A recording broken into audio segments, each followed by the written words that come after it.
Hey guys, so what I want to do here today is show off an underrated game that I really enjoy, but for whatever reason don't want to do a Let's Play of.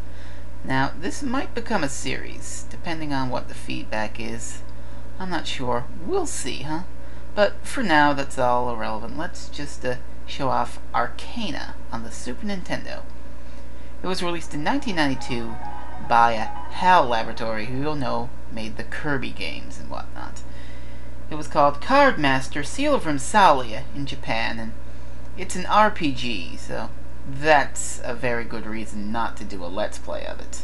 Perhaps a screenshot Let's Play, but again, little experience in that field. But I just want to show off the game here in a quick video to show you what it's like and maybe get you interested in it. If you try it out, well, I've succeeded. So here's the title screen here, and we'll just start up a new game and watch the opening preamble. Now, the best way to describe this game is, I never really noticed this until recently, but it's very much like the Shin Megami Tensei series. You've got first-person view in the dungeons, and you run around and you fight the enemies, just like a regular RPG, and it's also fairly merciless when you think about it. There are various factors and things that just make it really quite a difficult RPG, more so than your standard Final Fantasy or Dragon Quest or whatnot.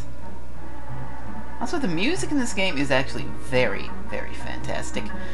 You're not going to hear too much of it in this video, unfortunately, because I don't really go that far in the game, but it's actually very, very nice, and you should really check it out, look it up somewhere. It could be actually quite fun for you. So we have our opening preamble talking about the Six Kingdoms and war and whatnot. And now this evil fellow is a Galnean, an evil wizard who staged a coup d'etat and took over the kingdom. He's our main villain. Now, HAL Laboratory stuck a fun little Easter egg here in this scene. Just take a look at the crowd there and you can clearly see two Kirbys, which I really think is kind of cute. So, nice one there, HAL Laboratory. Nice one there. So, 10 years have passed, and now we can actually start up the game and get through our little preamble. The game's divided into 5 chapters, and this is the first one, where our journey begins. So, let's get a little more preamble. This is our main character, Rooks. He's the last card master of Element.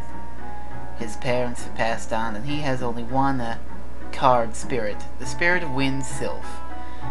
Now, what's notable about this game is everything is a card. Every little sprite has sort of a card border around it. You can clearly see Rooks and Sylph have little card borders around them, taking with the card master theme. It's quite interesting.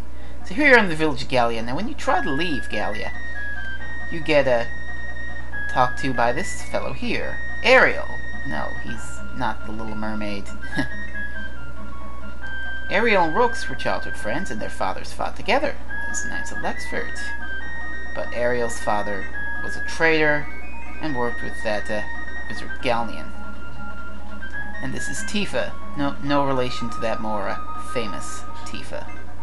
Anyway, Ariel is going to give us our first quest here.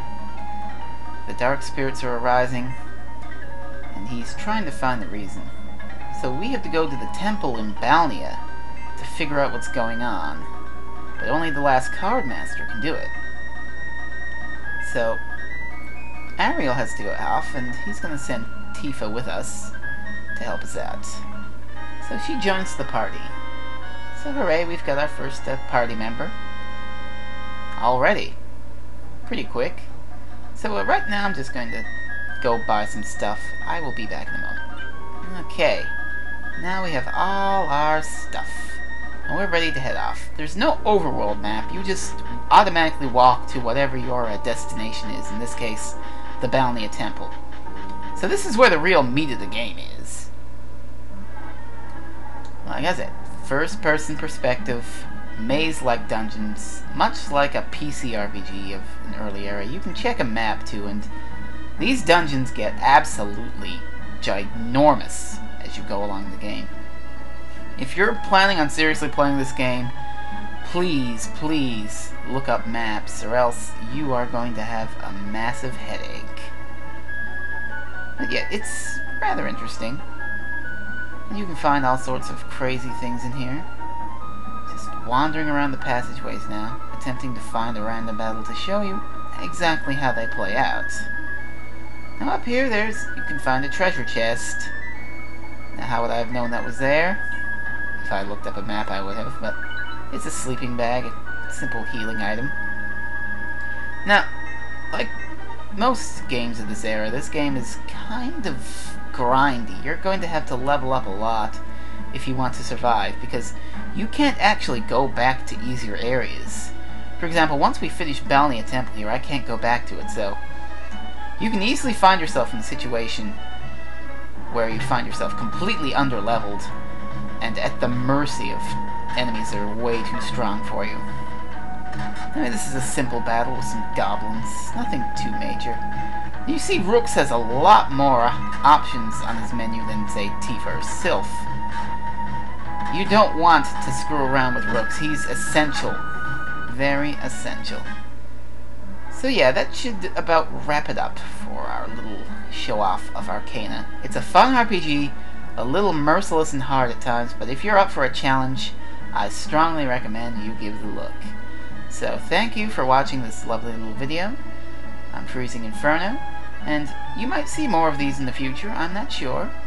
But until then, adios for now, guys. Have a good day.